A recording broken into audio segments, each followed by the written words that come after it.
प्रेम का निर्वाह होगा, मेरी निष्ठा का निर्वाह कैसे होगा? तब स्वामी श्री रामानुजाचार्य जी ने कहा, चिंता मत करो, घर जाओ आप, जो इस प्रसाद की महिमा को जानते हैं वे पाने आएंगे। स्वामी जी ने आकाश की ओर देखा, भगवान वैकुंठनाथ से प्रार्थना किया। वैकुंठनाथ ने पार्षदों से कहा, जय जय, आज भूलोक से भंडारा पाने का निमंत्रण आया है, आप सब जाइए। कहा ठीक है। फिर तो सब बढ़िया ब्राह्मण के वेश धारण करके, चौबंदी, धोती, पगड़ी, लोटा सोटा लेकर के आए भंडारा पाने। ब्राह्मणों के द्वार से निकले तो ब्राह्मणों ने सोचा, जाने दो जाने दो, जब ये पाकर लौटेंगे तब हम पूछेंगे, तब इनकी हंसी उड़ाएंगे। भोज खाने वाले ब्राह्मण हो केवल। अरे कर्मकांड आचार विचार पर भी ध्यान रखो।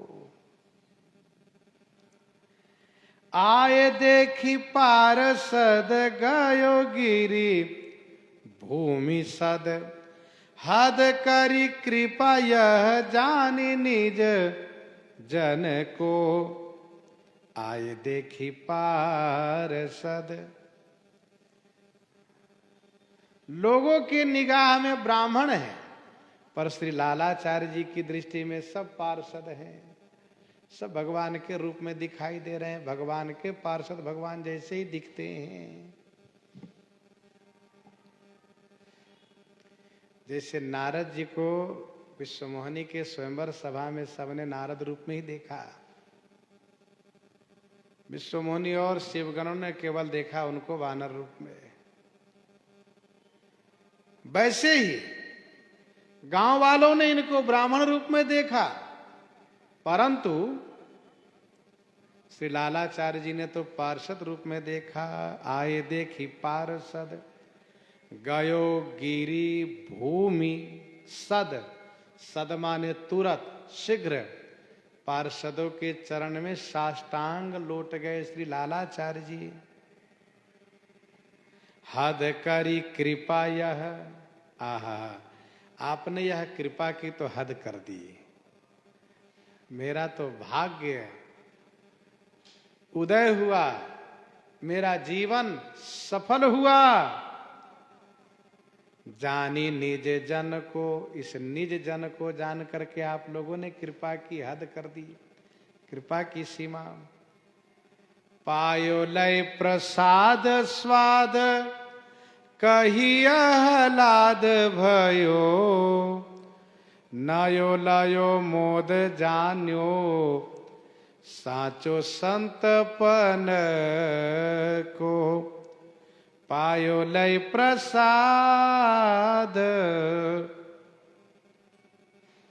प्रसाद पाए, पार्षदगण प्रसाद पाए। और स्वाद कही आह्लाद भयो, स्वाद को बखान करते हुए पार्षदों ने कहा आह्लाद भयो। आह्लाद माने आनंद ही आनंद हो गया। अरे वाह, क्या बढ़िया प्रसाद बना है। नयो नयो मोद, यह नया आनंद प्राप्त हुआ। जान्यो साचो संतपन को, अब हम समझ पाए कि संतों का प्रण सच्चा होता है। पार्षद आनंदित हैं, लालाचार्य जी आनंदित है। खूब बढ़िया प्रसाद पाए, भेंट विदाई किए। सुनिए, भोज भंडारा पाए हैं तो विदाई दक्षिणा भी लेते जाइए। अच्छा अच्छा ठीक है। विदा हुए पधारे नभ, विदा होने के बाद पधारे नभ, वहीं से आकाश की ओर प्रस्थान कर गए, गांव में गए नहीं। विदा हुए पधारे नभ, मग में सिधारे। नभ मग में सिधारे, आकाश मार्ग में सिधारे प्रस्थान किए। ब्राह्मण लोग प्रतीक्षा करते रह गए, अरे भाई कब तक भंडारा खाते रह गए लोग, कहीं और रास्ते से तो नहीं चले गए। तो कुछ लोगों ने आकर पता किया तो पता चला कि अरे तो भगवान के पार्षद सब आए थे। पाकर आंगन से ही चले गए वैकुंठ। विप्र देखत विचारे द्वार व्यथा मन, भई मन को। अब मन में भारी व्यथा हो गई, अरे हम तो चूक गए। जिस प्रसाद को पाने वैकुंठ से, वैकुंठ नाथ के पार्षद आए, उस प्रसाद से हम वंचित रह गए। यह सोच करके मन में व्यथा हो गई, पीड़ा हो गई। गयो अभिमान आनी मंदिर मगन भय, ब्राह्मणों का अभिमान चला गया। और तुरंत श्री लालाचार्य जी के मंदिर में आए, मगन भय, देख करके मगन हो गए, प्रेम को प्राप्त कर गए। नए दृग लाज, दृग माने दृष्टि, लज्जा के मारे, नए माने झुकी हुई है, नेत्र उठा नहीं सकते। बीनी बीनी लेत कन को, आंगन में जो प्रसाद गिरा हुआ है, उन पार्षदों का उचिष्ट प्रसाद, उनमें से बीनी बीनी लेकर के ले रहे हैं, और जैसे पा रहे वैसे प्रेम प्राप्त हो जा रहा है, नाचने लग रहे हैं और विभोर हो जा रहे हैं। सबका अभिमान चला गया। आकर के कहा ब्राह्मणों ने श्री लालाचार्य जी से, अब हम शरण तिहारी आए, अब हम शरण तिहारी आए। माया ठगनी बहुत बिगोए, माया ठगनी बहुत बिगोए। फिरत फिरे बहुराए, अब हम शरण तिहारी आए। तुम तो श्री हरि जो के प्यारे, दया निधान गुसाए। सोए पंथ दिखावो हमको, जो सब दिन सुखदाई। स्वान धोए कई बछरा करिए, खर को अश्व बनावो। कागा को केल गुण दीजे, बकहीं हंस निरमायो। क्योंकि संत की ये महिमा है, मजन फल पेखिए तत्काला। काक हो ही पिक बकऊ मराला। हरि होते समरथ हरि प्यारे, आजो साच हम जानी। क्षमी अपराध कृपायब कीजे, लेहु दास मोहि मानी। लियो नहीं प्रसाद ऊंच बनी, नीच जानी अब दीजे। विप्र बंधु को दीन बंधु, अब जन्म दूसरो कीजे। ब्राह्मणों ने जब बड़ी प्रार्थना करी है, तो लालाचार्य जी ने सबको वैष्णव बनाया और सबके हृदय में भक्ति सृजन किया। क्योंकि भगवान के पार्षद जो आकर के प्रसाद पाकर गए हैं, और जो उचिष्ट बचा हुआ था, गिरा हुआ कण था, उसके प्रभाव से सबका हृदय शुद्ध हो गया। पाई लपटाई अंग धूरी में लुटाई, कहे करो मन भायो और दिन बहु भाग्यो है। स्वामी प्रियादास जी कहते हैं, पाई लपटाए, सब आकर के लालाचार्य जी के चरणों में लिपट रहे हैं। अंग धूरी में लुटाए, और धूरी ले लेकर के अंग में लोट लगा रहे हैं, लपेट रहे हैं। ये सब पार्षदों के चरण रज पड़े हुए हैं। पाई लपटाए अंग धूरी ले लुटाए, कहे करो मानो भायो। लालाचार्य जी से कहते महाराज, अब आप जो करना हो करिए, चाहे हमें दंड दीजिए चाहे कृपा कीजिए, अब हम जाएंगे नहीं यहां से। हाँ, और दिन बहु भाख्यो है, बहुत दीनहीन होकर के भाख्यो माने कहने लगे, कहो कही भक्त राज तुम कृपा में समझ पायो, कही भक्त राज तुम कृपा में समझ पायो। भक्तराज श्री लालाचार्य जी ने कहा, ब्राह्मण देवता आपकी कृपा हम समझ पाए, आप लोगों ने बड़ी कृपा की कि प्रसाद पाने नहीं आए, तब तो पार्षद आए, ये आपकी कृपा में बड़ी शक्ति है। आप उस प्रकार से कृपा किए कि पहले पार्षदों को यहां बुलवा लिए और फिर स्वयं कृपा करने आए। श्री लालाचार्य जी ब्राह्मण में दोष नहीं देख रहे हैं, गुण देख रहे हैं। यही संतों की विशेषता होती है, जिनके हृदय में संतत्व आ जाता है, भक्ति आ जाती है, वे दोष में भी गुण देख लेते हैं।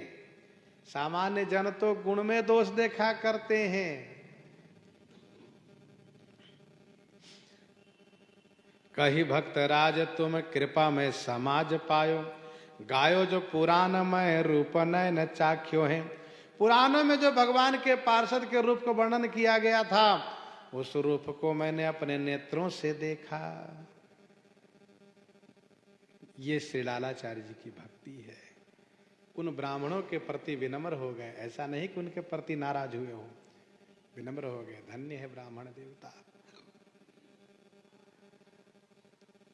एक बार रहीम पालकी से कहीं जा रहे थे।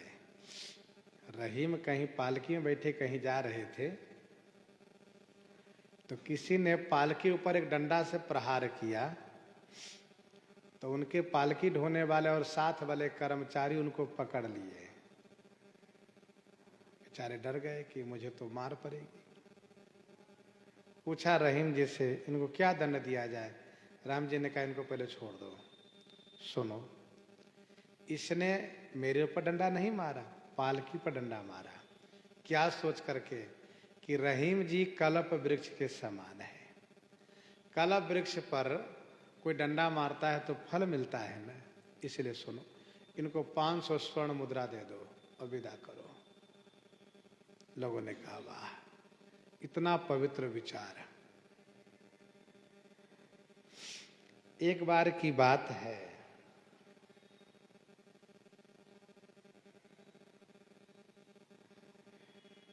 एक बार की बात है, पंजाब केसरी रणजीत सिंह, पंजाब केसरी रणजीत सिंह कहीं जा रहे थे। अचानक उनके माथे पर आकर ढेला लगा, और ढेला लगा तो बहुत चोट लगी, तिलमिला गए। लोग तुरंत चारों तरफ ढूंढने लगे किसने ढेला मारा, तो एक मैया ने ढेला मारा था, उसको पकड़ कर ले आए। कांप रही थी, डर रही थी। पूछा उनसे, तुमने क्यों ढेला मारा?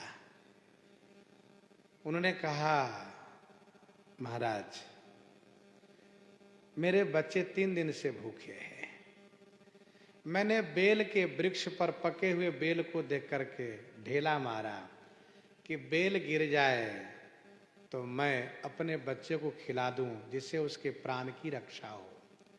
लेकिन मेरा दुर्भाग्य तो देखिए, मेरे दुर्भाग्य की विडंबना देखिए कि वह ढेला बेल पर न जाकर आपके कपार पर लगा, और मैं आपके सामने खड़ी हूं। जो सजा चाहे आप मुझे दे सकते हैं। मैं तो वैसे भी गरीब हूं और गरीब से मारी हुई हूं, दुख से मारी हुई हूं। रणजीत सिंह ने कहा, सुनो, इनको 1000 स्वर्ण मुद्रा दो। लोगों ने कहा, आप क्या कर रहे हैं? कहा, मैंने ठीक किया है, मैं ठीक कर रहा हूं। बेल के वृक्ष पर इन्होंने ढेला मारा था, लग जाता तो फल मिलता ना फल, इनके बच्चे के प्राण की रक्षा होती है। वो ढेला मेरे कपार पर लगा और मैं इनको कुछ ना दूं तो मैं तो उस वृक्ष से भी जड़ माना जाऊंगा, बेवकूफ मूर्ख माना जाऊंगा। इन्होंने जानबूझकर नहीं मारा है, इन्होंने फल के लिए मारा था। लेकिन इनका दुर्भाग्य कि वह मेरे सिर पर लगा, तो इनका दुर्भाग्य क्यों, मैं इनका सौभाग्य बनाऊं। इनको 1000 स्वर्ण मुद्रा दो, और इतना ही नहीं, इनके पास खाने पीने की प्रचुर मात्रा में सामग्री पहुंचवाओ घर पर तुरंत। और वैसे ही हुआ। तो कहने का भाव यह है कि सज्जन लोग दोष में भी गुण देख लेते हैं, अच्छा हुआ। दुर्जन लोग गुण में भी दोष निकाला करते हैं। सामान्य लोग दोष में दोष, गुण में गुण देखा करते हैं। ब्राह्मणों ने कहा श्री लालाचार्य जी से, छाड़ो उपहास अब करो निज दास हमें। छाड़ो उपहास,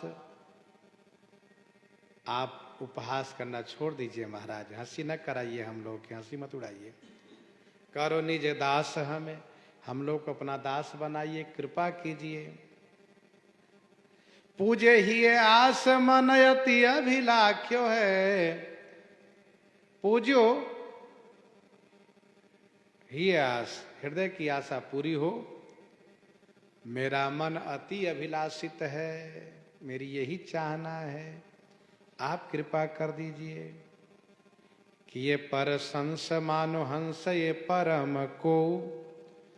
सभी ब्राह्मणों को प्रशंसनीय बना दिए, सबको वैष्णव बना दिए।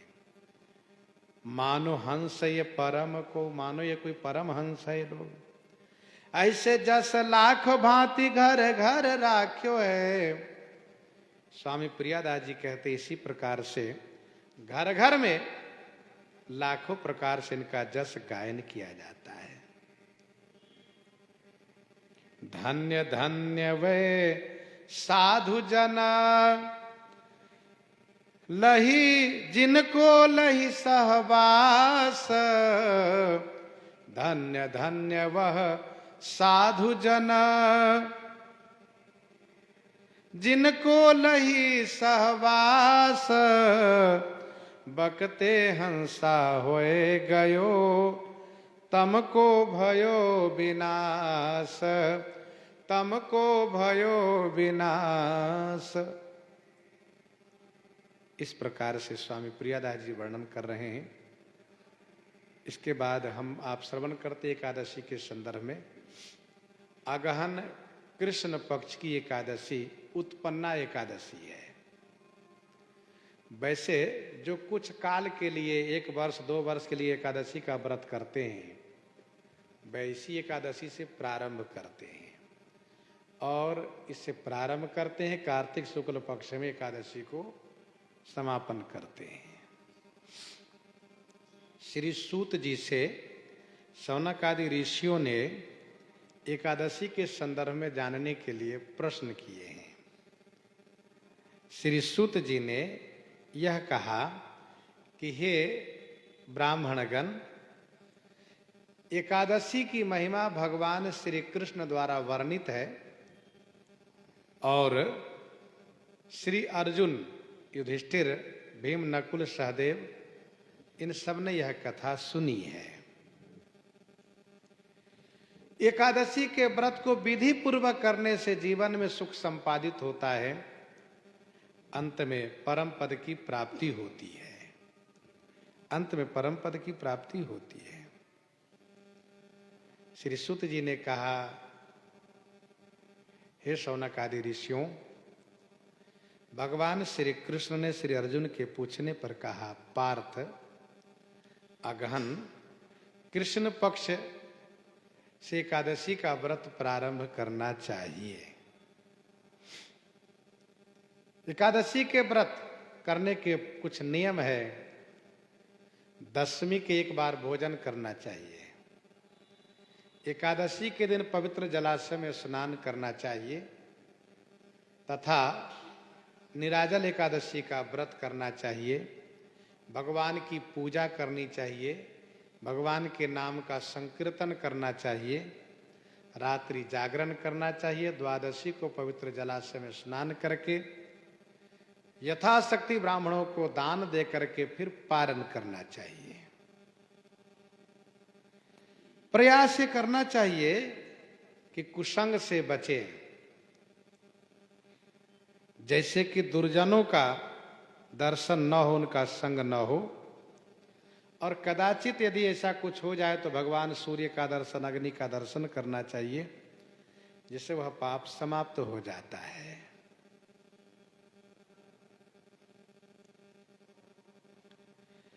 एकादशी का व्रत सर्वाधिक पुण्य प्रदान करने वाला है और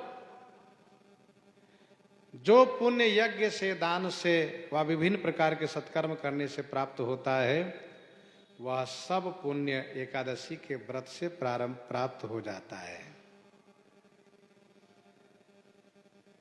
श्री अर्जुन ने पूछा, प्रभु कब से एकादशी का प्रारंभ हुआ?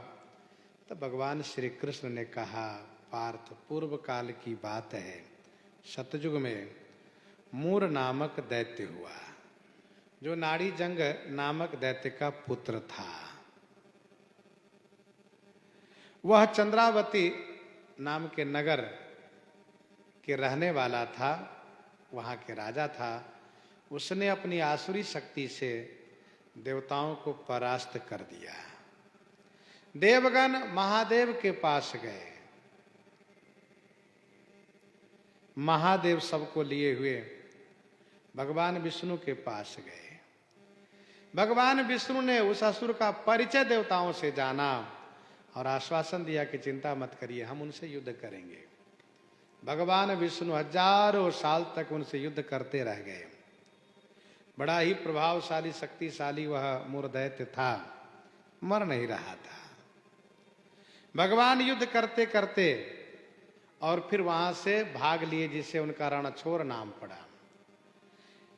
48 कोस विस्तृत हेमवती नामक गुफा में प्रवेश करके वहां पीताम्बरी ओढ़ करके लेट गए। वह दैत्य पीछा करता हुआ अंदर गया, मारने के लिए उद्यम कर रहा था कि यहां छुपा हुआ, मैं इनको मारूंगा, छोड़ूंगा नहीं। इसी बीच भगवान के शरीर से एक देवी का प्राकट्य हुआ और उस देवी ने उस असुर को समाप्त कर दिया। देवताओं ने पुष्प वृष्टि की, बाजे बजाए। भगवान योग निद्रा से जगते हैं, पूछने पर पता चला कि इन्होंने मारा है। भगवान ने कहा, आपको क्या चाहिए, मांगिए। तो उस देवी ने कहा कि आज के दिन जो व्रत करे वह आपके धाम को जाए, यह मेरी कामना है। तो ठाकुर जी ने कहा कि आज तिथि एकादशी है, इसलिए आप एकादशी के नाम से जानी जाएंगी, और जो एकादशी का व्रत करेंगे वह इस लोक में सभी सुख को प्राप्त करके मेरे धाम को अवश्य जाएंगे। इस प्रकार से भगवान ने उनको समझाया, वरदान दिया। भगवान श्री कृष्ण ने कहा, पार्थ जो एकादशी के व्रत करते हैं वास्तव में वे भाग्यशाली हैं, उन पर भगवान की अतिशय कृपा होती है। इस प्रकार से वर्णन किया गया है। इन्हीं के साथ सीताराम सीताराम सीताराम सीताराम सीता